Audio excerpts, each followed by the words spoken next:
You're listening to a Frequency Podcast Network production. It's a familiar complaint. It is perhaps the most familiar complaint in the history of Alberta-Ottawa relations. Since the inception of the CPP, Albertans have been paying much more into it than they've gotten back during that same time. About $60 billion more. In this case, Alberta Premier Danielle Smith is referring to the Canada Pension Plan. It's a plan she wants to leave in order to create a new plan, the Alberta Pension Plan. And along the way, she wants to take out more than half the money the Canada Pension Plan has. That would be money that's earmarked for the pensions of all Canadians, from BC to Newfoundland and everywhere in between.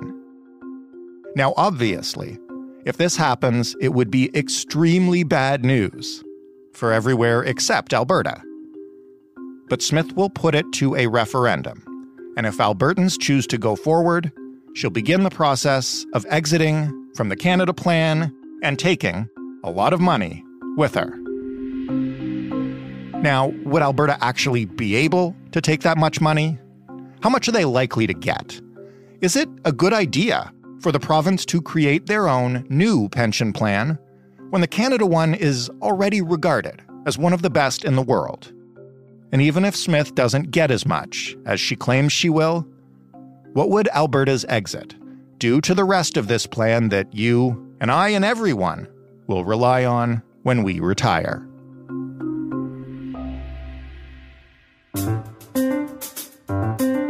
I'm Jordan Heath Rawlings. This is The Big Story.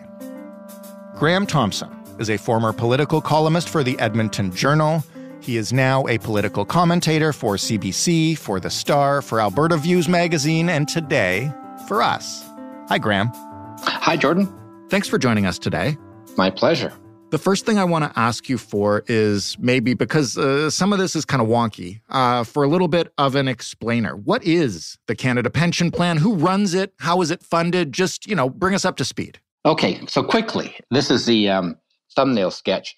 Canada Pension Plan it's a Crown corporation, but it runs independently. The government does not control it. The federal government does not give it orders on how to invest things. It's a Crown corporation, but runs very independently. Now, the CPP was set up back in 1966. Back then, there was a feeling that senior Canadians were ending up in poverty. They thought, let's find some way of making sure that Canadians have some money when they retire. So they set this up so everybody in Canada who works over 18 has to contribute into the fund. And so it's not funded by federal tax dollars. It is funded by contributions from workers, from employers, employees, and the self-employed. I think right now, the maximum that you pay each year as a working Canadian is about $3,700. If you're a worker, same with an employer, and also self-employed, you're paying kind of double that, $7,500. So that money goes into a big pot. There's also an investment arm of the CPP Investments Board. They invest a lot of money. So right now, the fund is $575 billion. It is huge. It's one of the biggest wealth management funds in the entire world. It's done really well. So it has been set up by the provinces and the federal government 60 years ago to try and give money back to Canadians when they retire. You put the money in when you retire at 65 or 60, you get a less amount, but 65, you retire, you get that money back in benefits for the rest of your life. Has this been contentious before in the way we're about to talk about? Because I know anytime money flows from provinces to a federal entity, controlled by the government or not, it can get that way. Oh, absolutely. Thing is, in the 1990s, they realized, hey, this fund is not sustainable. This is going to be a problem. So then they rejigged it and got more money put into it. They also set up the actual investment board to deal with this and start investing money. That's the thing. It wasn't just contributions. They're actually investing money. And the CPP Investment Board has over 1,000 employees. They have offices around the world because they invest around the world. And right now, of that $575 billion, 80% of it is from investment income. It's not from the contributions from workers and employers. It's actually investment income. So that's an important issue to keep in mind as we talk about what is Alberta owed as we get into this. But yeah, listen, in the past, you've had problems. Ontario a number of years ago was looking at its own pension plan, sort of an Ontario pension plan to run in conjunction with the CPP. But what happened is they rejigged everything at 2016. Ontario backed away from that because the sense was, are we getting enough money? Will this be sustainable? So they rejigged things around in 2016. We're going to tell the details, but it does mean that now there's actually two things. There's the base CPP and the additional CPP. The additional CPP is the part that's fully funded. That's to help young workers in the future. The base CPP is not fully funded, but it is deemed to be sustainable. We have a chief actuary of Canada that looked at this and said, yes, the fund is sustainable for another 75 years. That was going to be my next question is, we got a ton of boomers retiring, but the money's there. The money is there. And hey, 75 more years, the money is there at least. Imagine they'll be rejigging it in the future. But yeah, the big issue wasn't so much the boomers. That was an issue a number of years ago, but the issue is boomers getting older, they're retiring, a lot of retirees, young workforce isn't big enough. Right. The issue is when these young people get old and they retire, then will there be money there? So they've looked at that. We don't really think of Canada in some ways being a major, financial power on the planet. We're a wealthy country, but quite small compared to others. But it comes to wealth funds, the CPP is a giant. In 2013, the CPP assets 10 years ago were $183 billion. The assets now are $575 billion. That's almost $400 billion more in the last 10 years. It has made a lot of money. And these aren't just the contributions, that's nice, population is growing. It's the investments. It's been called the best wealth management fund investment record in the world for the last 10 years. So it's doing really well. Okay, that is great context. I know people who are listening, thank you for sticking with us. It's important to understand this wonky stuff because, and here's where we get to the fireworks this week, that's a big Canadian success story. What does Alberta Premier Danielle Smith want to do with it? She wants to take 53% of the assets. Depends on how you actually do the math, but $334 billion, so more than half the assets. Says, look, Alberta's entitled to this. We're going to take half the assets, run our own really wealthy Alberta pension fund. She has to have the Albertans buy into this. So what's going to happen is she has this plan, and there'll be public engagement this fall, next spring. There'll be a report from that panel running the public engagement, be given to her, and then she'll gauge, I guess enough Albertans like this, so we'll have a referendum. And a referendum could be held in 2025, we think, if it moves ahead. And if that's the case, then she'll say, yeah, it's time for us to move. And then we'll have our own pension plan moving into the future. So it all sounds so, with all this money, it sounds so neat and tidy. And let's just push the button and go. But of course, it is not going to be that easy or tidy. Why would she want to do this given that the CPP is so successful? Well, so first of all, there's a lot of money in the fund, as I mentioned, right? Provinces would love to get their hands on that, even though it's not their money, it's workers' money. It's also something that she has promised in the past during the UCP leadership race, when she won that leadership race last year to become leader of the United Conservative Party and then become premier and then win the election this year. But also, she's been pushing this for 20 years. In 2003, Smith was a columnist for the Calgary Herald and wrote a column saying not only does Alberta have the constitutional right to do this, it has an obligation to do this. And the feeling is the right-wing base in Alberta really thinks of, in terms of Alberta should be doing more things on its own. They don't like the federal government, especially when there's a Liberal in charge. So she's made a promise to her Conservative base that she will at least push for an Alberta pension plan. Interestingly enough, though, Jordan, during the election last May, the provincial election, she went silent on this idea because she knows there's public opinion polls, many, have shown that most Albertans, like 60% of Albertans, do not want to leave the Canada Pension Plan. 30% do, another 10% don't really know. But she went silent on that and saying during the election campaign, look, I have many other issues to deal with and programs and policies to discuss. I'll leave the pension plan till later. she did not want the election campaign to turn into a referendum on setting up an Alberta plan of its own because it was so unpopular. But now she's brought it back. So she likes the idea. She's a libertarian populist who likes this idea of keeping our money in Alberta away from the federal government, even though it's not federal government money. There's still this narrative pushed by Smith and others that Ottawa is unfair to Alberta, and here's this big pension plan that's got it away from Ottawa, when again, it is Canadians' money, not her money, not even the province's money. It's the working people in Alberta's money. But also, it could just be part of her, maybe it's negotiations. She's asking for so much money, maybe she'll get less and still move ahead with a pension plan. At the very least, though, Jordan, she can say that she has fought for this. Even if it fails, she can tell her base, I have fought for this. Right. And let's leave aside the money and the dollar amounts because we're going to talk about that in a sec. She says that she can do this constitutionally. Do we know if she can? Has this been tested before? You mentioned Ontario was thinking of setting up its own pension plan. Is there a method in place by which a province would leave the CPP and create its own? Yes, they can actually leave and set up their own pension plan. It's pretty simple in the sense, all you got to do is give written a 3 years warning. Saying we're going to do this in 3 years, we'll be out. And then provide proof that you're going to have a pension plan comparable to the CPP. The federal government will be the one deciding, okay, fine, it's good. So that, it hasn't been tested before, but that is pretty clear. Experts say they can do that. So yes, Alberta can legally step out and go on its own. The question then becomes, what about the assets? How do you divide the assets? That is untested.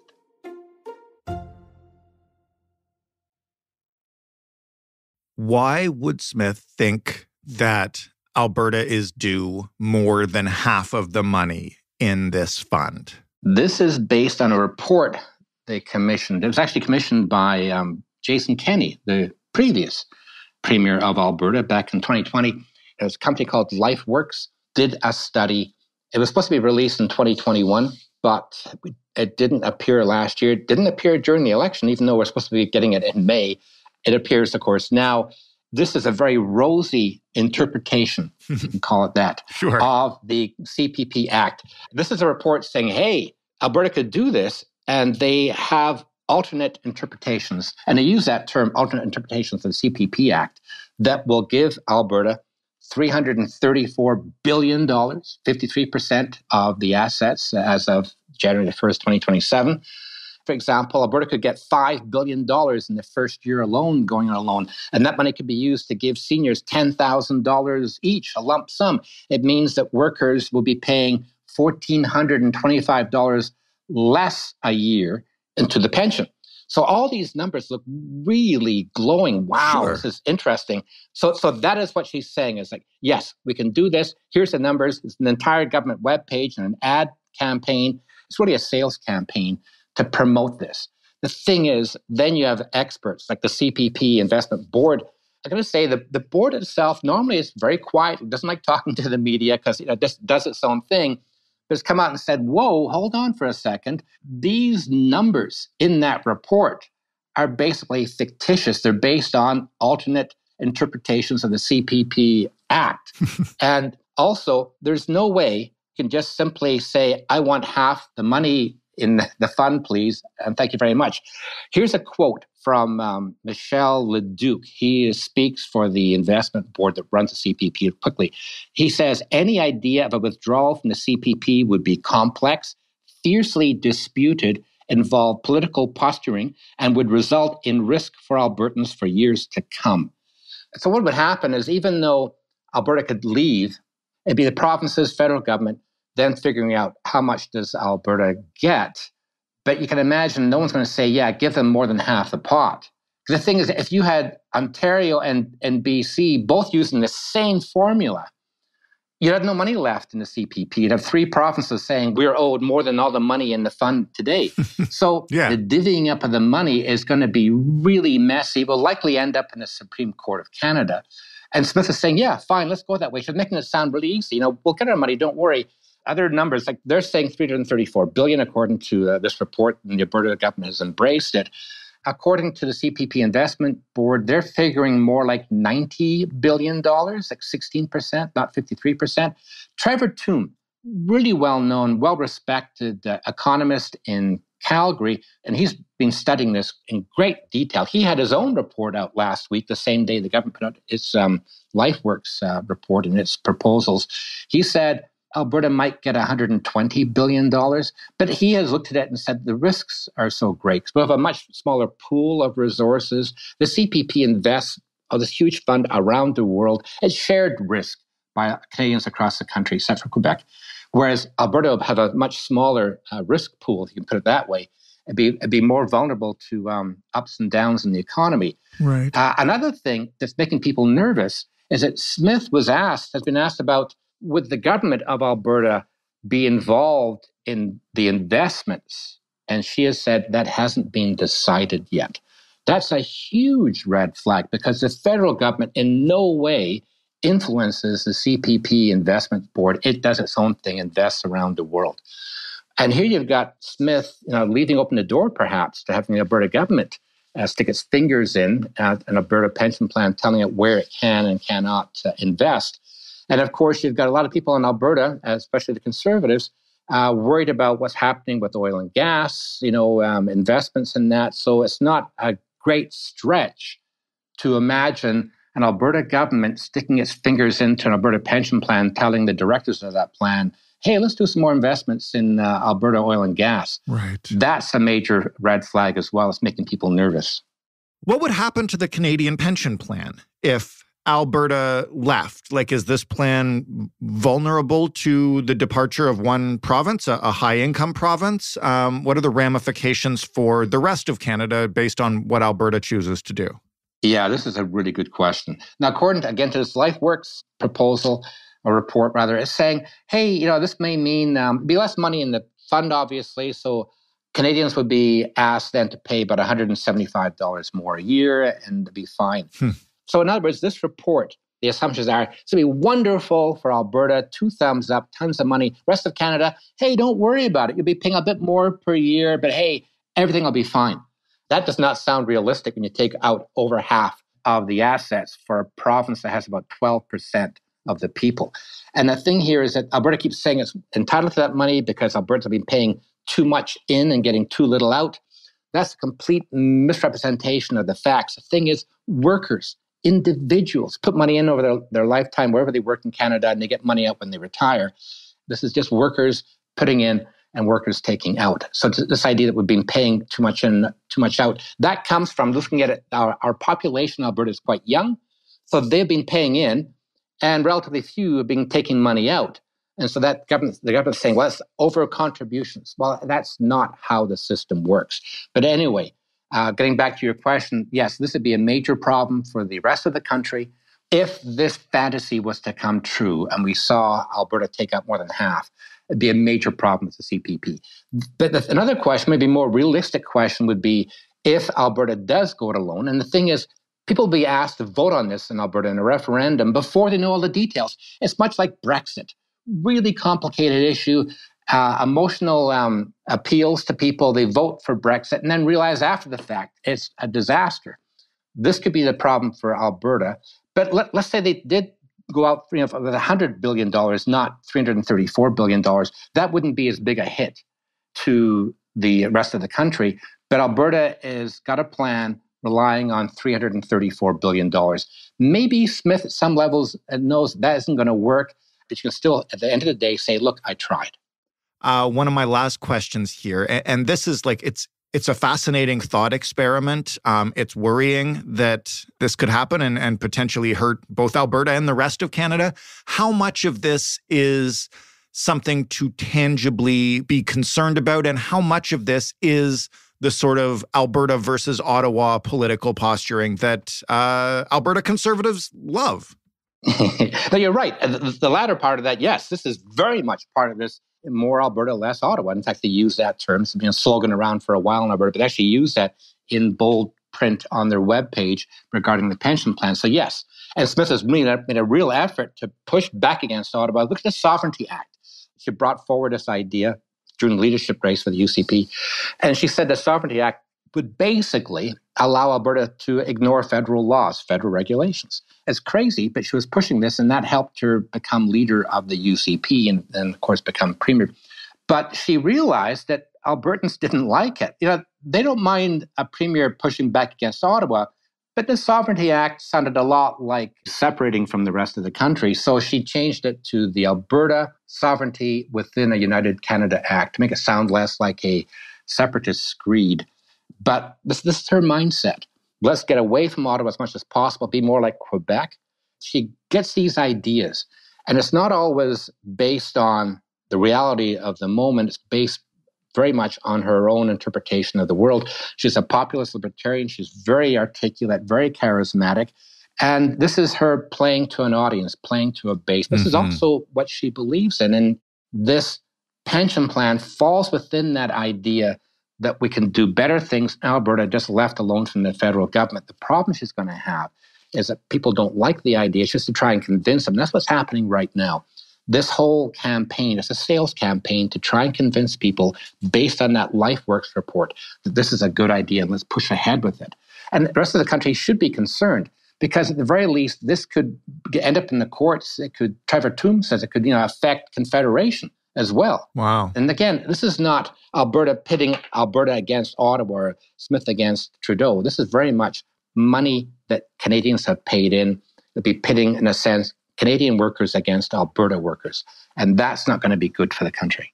Graham, thank you so much for this. And I guess the next step is we wait for the referendum and see if Smith can get the province behind her? Well, what we wait for is this report in May of next year to see if they will have a referendum. So they're doing it one step at a time. This is her saying, look, it's all about democracy.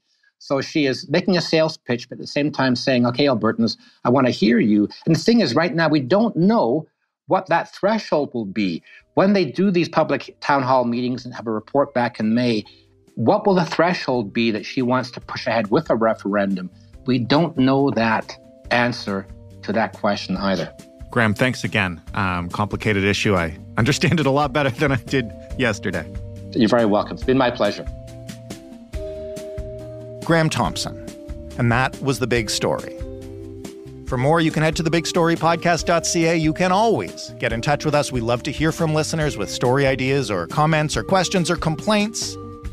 The place to do that is on Twitter at TheBigStoryFPN, via email, hello@thebigstorypodcast.ca, and by phone if you want to call us up and leave a voicemail, 416-935-5935. Everywhere you listen to podcasts, you can find The Big Story. If you like to do it via smart speaker, all you got to do is ask yours to play The Big Story podcast. Thanks for listening. I'm Jordan Heath Rawlings. We'll talk tomorrow.